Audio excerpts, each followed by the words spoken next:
I think when you observe kind of the historical performance of the league, it has proven itself to be a very resilient asset. The overall thesis and the same rationale for the need for capital, the need for liquidity in the ecosystem was something that resonated with us. I don't think people really appreciate how resilient these assets really are. Well, welcome everyone to another episode of the Third Thursday Themes webinar. I'm Mark Wade. I'm one of the team members here at CAS. I'm pleased to be joined by my good friends, Lamar Cardinez and Drew Laurino. Welcome, guys. Appreciate you being here. Thanks for having us, Mark. Really appreciate it. This is such an important theme for CAS that we didn't have just one person on from a partner firm, but we had two. So I think this is a first for us. So this is we're setting a new record here.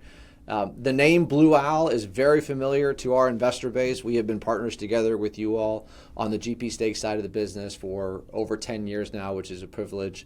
But a number of years ago, you guys started focusing in the sports arena. And so in light of that, I'd love to give the description about Blue Owl at a high level, but really zero in on home court and answer the question about what's your firm, what's the strategy, and what's the theme you guys are focused on today.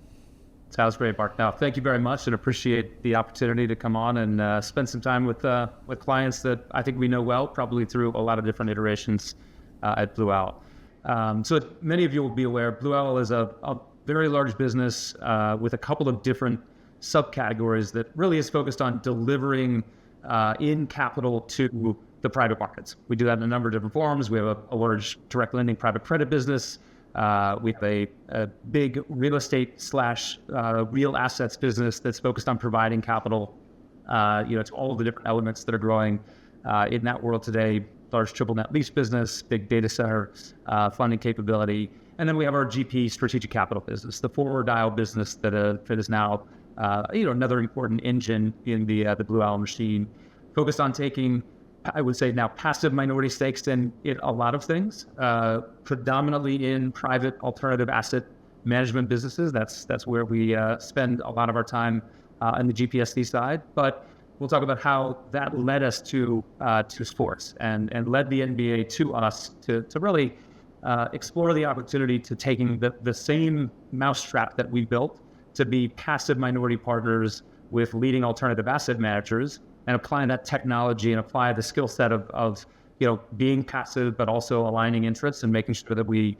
kind of protect our investors in all sorts of situations to an emerging asset class. This is back in 2020, 2021, around the NBA ecosystem. It doesn't rhyme in a lot of ways with GB stakes in terms of asset class, but the overall thesis and the same rationale for the need for capital, the need for liquidity in the ecosystem was something that resonated with us. And so we've created what we think is a really interesting avenue in for investors to get exposure to assets. Lamar, maybe a question for you would be, describe more about the NBA. What is interesting about the NBA in the broad ecosystem of sports? We've invested in a lot of different asset classes inside of the sports ecosystem, franchises and leagues and whatnot. Why is the NBA so interesting to you? Yeah, I think when you observe kind of the historical performance of the league, it has proven itself to be a very resilient asset, an asset that is broadly uncorrelated with the broader equity markets. It's driven by a high percentage of long-dated, inflation-protected revenue contracts underpinning the financial profile of the teams. It has a 75-plus year history where it has held a monopolistic-like position as a leading provider of the U.S.'s most globally consumed sports content. It has a fan base that underpins it that's kind of irrational in a lot of senses, and it's fandom that's passed down intergenerationally. So you have, a very attractive customer lifetime value for, the fans both in the U.S. and abroad. And I think we're at a unique point in time in the league's history where we're now stepping into the first year of the new national media rights deal that should really help to generate significant incremental revenues and profitability for these teams. So folks who watch this episode will know, and who watch previous ones will know, that the question we ask next is the one that we start with every time, which is about the worst case. If we can live with the worst case, then the upside takes care of itself, right? You guys are nodding your heads like, yes, we've heard you say that before. Mark, we've been doing this for 10 years now across different parts of our business. We know exactly how you think. So. That's right. So let's talk about the downside here. Describe the downside, or how you underwrite negative scenarios when looking at investing in an NBA franchise? I think a big reason for why we even decided to pursue the partnership with the league to begin with was because of the innate downside protection that the league has as a result of its structure and financial profile. So first, when you look at the teams that we underwrite, they exhibit a high degree of long-dated revenue, driven mostly by long-dated media rights deals, sponsorship deals, and premium seating contracts. Teams typically have about 80% or so of their revenue over the next 12 to 18 months under contract when we begin the underwriting. So we have very high conviction at the underwrite, and it greatly decreases the economic volatility of the investments that we tend to partner with or choose to partner with over the life cycle of those investments. The second thing is the league structure is also very unique, and it promotes this concept of economic and competitive parity, with the primary goal of ensuring that every team has the ability to generate a profit. The other thing is, a revised salary cap system that makes it economically challenging for teams to spend meaningfully above the salary cap, which helps to control the owners to be more prudent around their largest expense. And then the other, attribute that we really like is the leverage system that's in place. And that basically limits the maximum amount of debt that any team can have at $475 million per team, which if you look at the average franchise value across the board, whether you're looking at Sportico or Forbes, that results in a sub 10% LTV, which is very attractive and obviously helps to mitigate leverage risk and preserve profitability. So we think that these structural items really help to organically provide downside protection. But if we're underwriting today and we want to look at kind of the worst case scenario, I think it would really have to be around the local media rights revenue and the league's ability and the team's ability to get that revenue back to where it was in years past. And while this may be a challenge for teams, the good thing is, or a challenge to teams today, the good thing is that the local media rights historically account for only about 10% of a total team's revenue. And any degradation there that we experienced over the past year or two was meaningfully offset by the new national media rights deal revenue that's coming in. So while it is our opinion that the local content is extremely valuable, just given local games are consistently some of the most highly rated content and most viewed content in that respective city, we just think that there is, the leagues and the teams need to work together collaboratively to figure out a way to kind of bring those revenues back to where they have been historically and continue to grow from that point forward. Yeah. And I think, look, just structurally, and I think we'll talk about how we've continued, the market has evolved, which I think has started to mitigate some of this concern, but these are highly liquid assets that are controlled by, one person. Even if that one person doesn't own, the vast majority of the equity, they still control, everything that happens. And so the real risk we see is you buy something, it performs extremely well, and you can't sell it. Either there's nobody to buy it, or the GP of the firm, the governor, decides that you can't sell that to somebody that you want to sell it to. So there are some functional and frictional things that I think are the bigger downsides than the actual thesis. The thesis is Lamar highlighted. We think is pretty ironclad on the downside. And so in addition to liquidity, it's just price. Like these things price differently than we price things on the GP stake side. Obviously a much more cash flow oriented valuation approach. This is based on trailing revenue or some other metric that isn't exactly as scientific as taking a DCF. So the pricing market may evolve. Now it's continued to rapidly evolve as an appreciating market, but that can also come the other way if we start buying into things at high prices, and there isn't a market for those down the road, either because of a liquidity perspective or a price perspective. So that, to me, that's the biggest risk. The asset is great. It's pricing it and then being able to get out of it at a good price down the road. That's very helpful. Lamar, you mentioned something a moment ago that sounded like a headwind or a challenge with the local media rights. And that's a question we like to ask is, what are the challenges? Because every business faces challenges, whether you're performing at a really high level or not. We all have challenges that we face. It sounds like that's a challenge that NBA teams are facing. So describe maybe what's happening for those who haven't followed the regional sports network questions that have come up in the last few years. What's happened there? Why has it happened? And how are teams thinking about solving for that on a go-forward basis?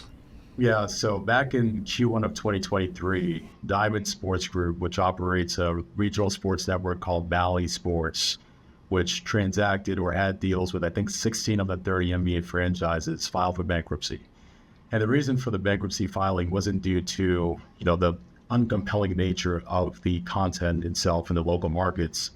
It was really due to a highly and over-levered asset that was relying upon subscription payments from their RSN subscribers, which is tethered really to the cable ecosystem, which has been experiencing an 8 to 10% decline in growth year over year in terms of subscribers. And as that cable ecosystem continued to decline, the amount of revenue and cash flow needed to support the debt payments also declined, which put the company in a position where it had to file for Chapter 11 bankruptcy. So as part of that restructuring, they had to renegotiate the existing terms with the NBA franchises that they had deals with. Some teams took a 50% haircut. Some teams took a north of 80% haircut. Some teams took a 20% haircut. It kind of varied across the board based on market strength. And that impacted, a decent amount of the NBA franchises. And I don't think anyone made it out of that situation where they were at par or above, where they expected to be. So what some teams ended up doing, we had an interest in the Phoenix Suns that had a relationship with Bally. They opted to not renew their deal with Bally and opted to go down the OTA or broadcasting route and also supplement some of that lost revenue with a direct-to-consumer product. We've seen a number of other teams also go down that path. We've seen some teams just go down purely the broadcast path, and some teams just opt to stay with Bally because they had no other viable option within their local ecosystem. So what the league is contemplating now is, over the next few years, is there a strategy where they can aggregate all of those local media rights for those 16 teams and then sell to a technology firm like an Amazon, Google, et cetera, or a traditional media firm or media company to see whether or not they would want to bid on that aggregated pool of local media rights, because we all believe that there's some true value there. There's going to have aggregated pool of local media rights sounds like national media rights. Right. Probably a few things they got to work through with NBC and Yeah. and No, ABC I know that there's some questions there. Let's talk tailwinds, though. So there's a lot to be excited about in sports, generally speaking, and the NBA in particular. So maybe just describe. I think our investor base is fairly knowledgeable at this point, given our extensive participation in this asset class over the last 5 years. But talk about the role that sports play in the global media economy, and then the NBA in particular has a very specific story that it gets to tell as a unique property. Sure. Yeah, I'll start off with, some of the tailwinds that we're seeing operationally, kind of alluded to this already, but we're in really the first year of this new national media rights deal that will grow the single largest revenue line item for the majority of teams in the NBA by 40% year over year this year. And that is due to grow at a double-digit percentage over the remainder of the life of the contract. So if I heard you correctly, it's a big step up this year, and then it's a very nice, healthy step up every year thereafter for the life of the contract. Is that right? Yeah, that's right. So a little bit of a different structural approach this time around with this new deal, but it essentially guarantees about an 11% revenue CAGR over the life of this contract, with the majority of that step up coming in year one, which is this 25-26 NBA season. And how long is that contract for? 11 years. And there's no opt-out for either the league nor their media partners. So it's pretty much money good, and all their media partners are investment grade, credit worthy, and are, they view this as an essential relationship to continue on with the NBA. This is a very important point for our investors to be aware of, and why we first started getting very interested in sports investing several years ago is because, similar to the GP stake story, what you just heard is you heard that they have a cash flow that is locked in for 11 years. And it is a cash flow that will grow at a double-digit growth rate for every year over those 11 years. Anything that has that type of highly contracted cash flow nature to it has a defensibility of it, a downside protection, which is so critical for our investment thesis that we feel like allows it to be very predictable. So keep going. Mark, and I'd add to that, not only do they have predictability on a major portion of the top line, which is obviously important, but they have stability and predictability on how much of that drops to the bottom line through the partnership that they've effectively created with the players through the collective bargaining. So long-term, ability to know that 50% roughly of that is dropping to the bottom line. And we'll get into this, but what used to be a break-even business is now a cash flow business and over the next 11 years, we'll become a meaningfully cash flowing business. And so that's, to your point, I think that just drives some of the point, revenue growth is great, but if you're not ultimately creating some cash flow, it creates some issues. And I think we're finding that massive inflection point for the NBA. Absolutely. Keep going. Yeah, the other thing that we're very excited about in terms of tailwinds is the continued international expansion that the NBA is exhibiting, particularly in Europe and China. On the European front, it has been reported that the NBA is interested in operating up to 16 full-time teams in Europe, with the NBA owning around 50% of that entity and selling those franchises at a $500 to $1 billion enterprise value. And the league will seek to do this in the form of a partnership with FIBA to execute on the strategy and also leverage its existing teams that exist within FIBA that already have a strong brand equity. They already have a pretty strong embedded fan base that can really help to jumpstart the effort. FIBA is what? That is the kind of international governing body that specifically focuses on basketball operations in Europe. So there's already existing professional basketball teams in Europe and leagues that exist within Europe that the NBA will basically, at least as reported, be cherry picking from some of the best assets that exist that will then kind of merge into this NBA Europe entity that will be wholly held by the NBA and any third-party investors that come in to purchase a franchise. Excellent. Let's talk the CAS scale here, 1 to 7, right? And I love this scale because it makes you be a little more discerning with, okay, how do I really feel about something? You can't just say it's a 5.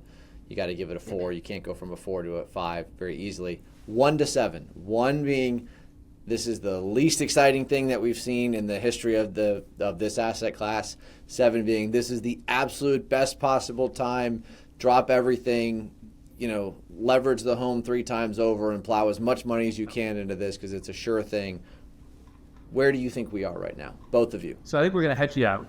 2 pieces in that question. Lamar's going to answer, I think, the actual asset question. Like, are these things good to buy right now based on all the technical factors? And then I'll hit the, what is the environment for actually buying them and creating, a whole lot of money out of it. I think there's slightly different grades on that scale that go with each piece of that equation.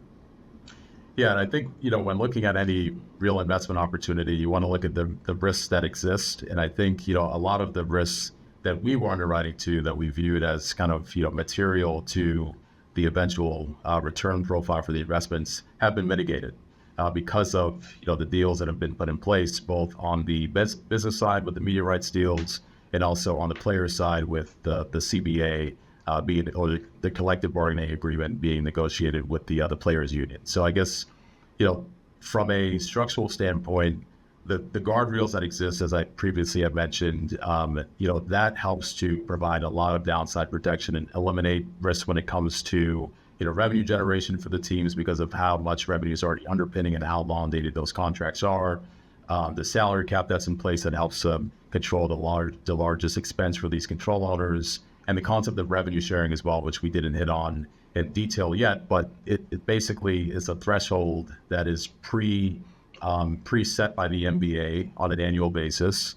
And to the extent that you exceed that profitability threshold, all those excess profits are then pulled together and then redistributed to the small to mid-market franchises that we tend to focus on as a strategy because we think that there is attractive entry values that we can command with looking at those investments. So that's one. You kind of have the structural guardrails in place. The risk of a labor shortage or, the union deciding that its players should hold out, that's also been minimized. Obviously, if you have no players on the court, you have no product to monetize, and therefore that's bad for the entire ecosystem. But that collective bargaining agreement, which governs that relationship between the players and the owners, that's in place through the year 2030. So at least we have some kind of downside protection over the immediate and medium term. The other big risk area that we looked at was, the national media rights deal, as we've kind of touched on already. That's in the first year of that contract, and that was the single largest contributor in terms of revenue for the teams that we were underwriting to, and the single largest contributor or had the single largest impact on the return profile for the assets that we were underwriting. So we're thankful that deal exceeded our expectations. And then I guess when you think about, and I think Drew will kind of hit on this, But when you think about how well and how attractively priced our portfolio is, versus where the market has moved, we view this as a pretty significant, opportunity for prospective investors looking to. So give me a number. Number, I want a number. 1 to 7. 1 to 7. I would say we're in the 5 or 6 area. It's hard to get to 7, but I'd say 5 to 6 in my opinion. Okay. Yeah. Good.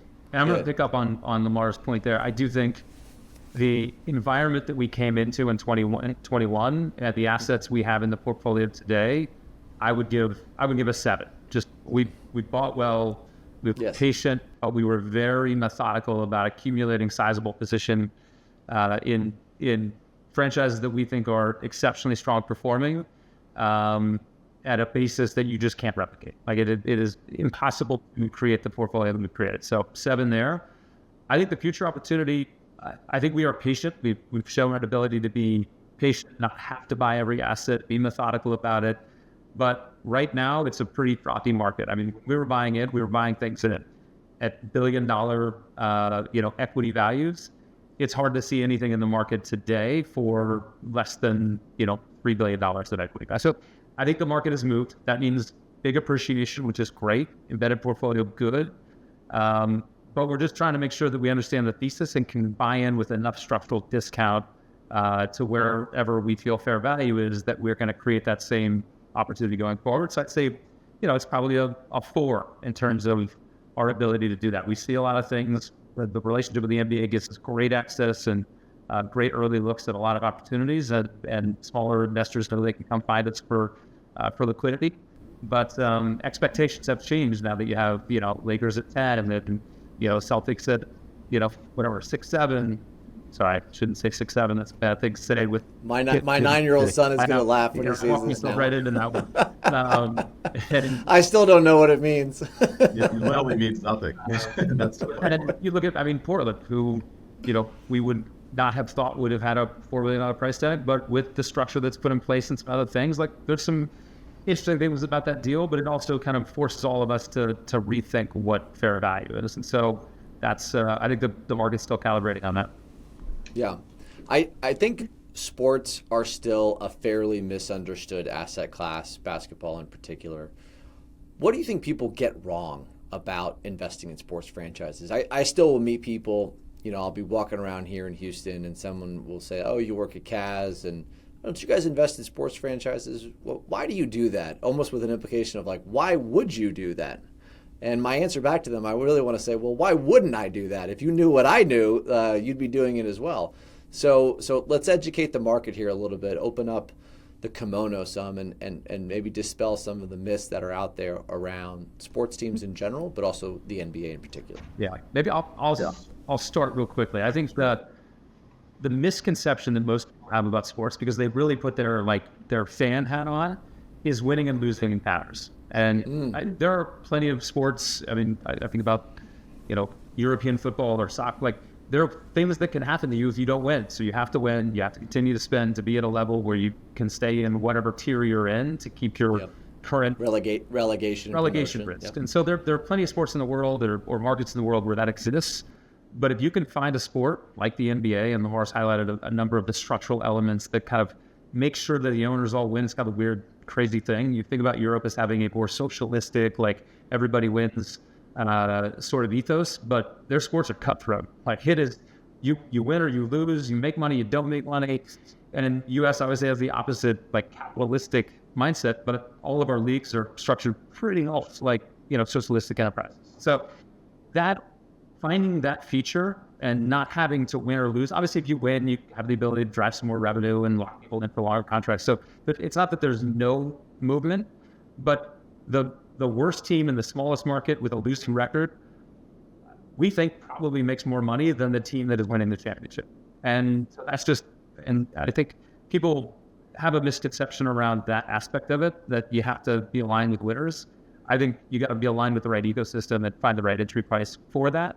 And then, I think the other thing that goes along with that, we have found a lot of value in small markets.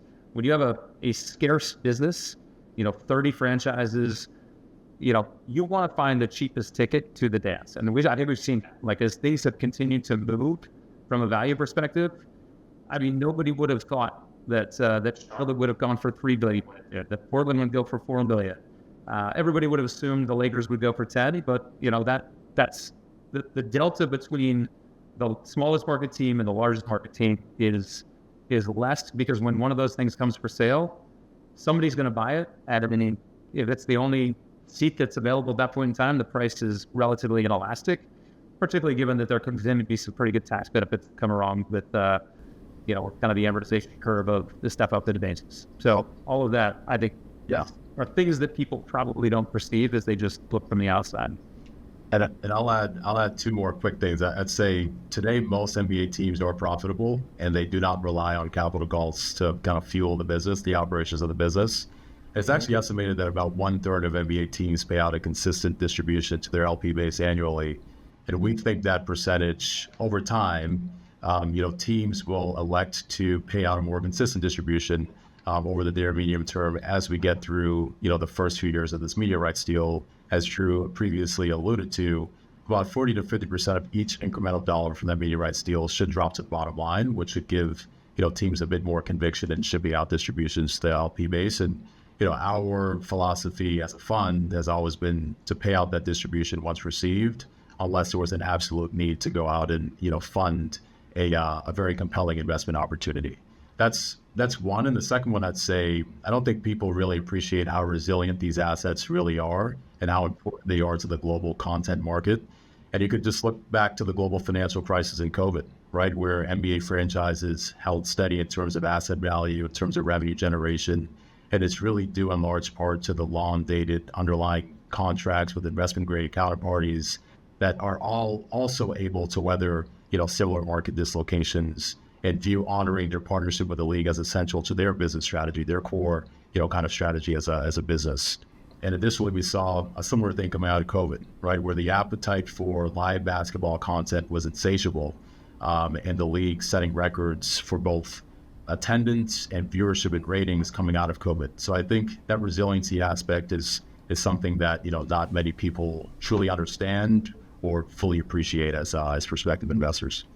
Those are some very good insights. Let's wrap with this final question. Usually when we have a webinar like this and we have a Triple T episode, there's the strategy that's in view that we're examining has a publicly traded version of it and a privately invested version of it, where you could express the theme in the public markets or the private markets. And usually the question is, why do it in the private markets versus doing it in the public markets? That's not really the case here, because there's not a lot of ways to invest in truly owned franchises via public market securities. There's a few kind of backwardated ways to sort of get your way into it, but it's really not a way to do it. So I'm going to ask the question a little bit differently here, which is, why should somebody who's thinking about a private equity allocation, an alternative investment allocation, be thinking about sports inside of that as a new asset class? What role should it play within a portfolio? Why do it in the first place? When you think about it just from an investment standpoint, we've talked about the themes, we talked about the trends, but let's talk about like what it should do at the portfolio level. Why include it?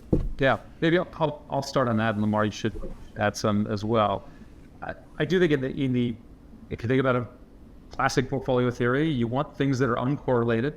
And this is, I think, definitionally, you can look at all of the various metrics in terms of value appreciation, revenue growth, like it just doesn't correlate to anything else in the broader markets that we see. And so having that, in your portfolio, I think is diversifying, and it has been a compounding asset at a very high rate of return for a very long time. And so, good compounders that don't line up with the volatility that you may see somewhere else, I think is just good portfolio theory. Would I put all of my assets in sports? Probably not. But should I take a small and then increasingly larger portion as it becomes a bigger part of the overall investable universe? Yes. Second, I think sports is, in this, taking a little bit of illiquidity risk today, I think will pay strong dividends in the future. It is a fairly illiquid asset class. There are very few ways that you can play it. Credit to Ian at Arctos and the folks at Ares and Mark Lazar. There's a small group of people that have built access points into sports, and you guys know them all, and you've partnered with many of them. Having that today and the ability for those portfolios to build, a interesting portfolio at a great basis when there were not a lot of people buying these things is attractive. we think over time the market continues to institutionalize, and there's more and more participants that come in either because the access points get relaxed. We get asked all the time that we have some unique advantages with the NBA. Do we want to have those and like keep people out of the market? The definitive answer is no.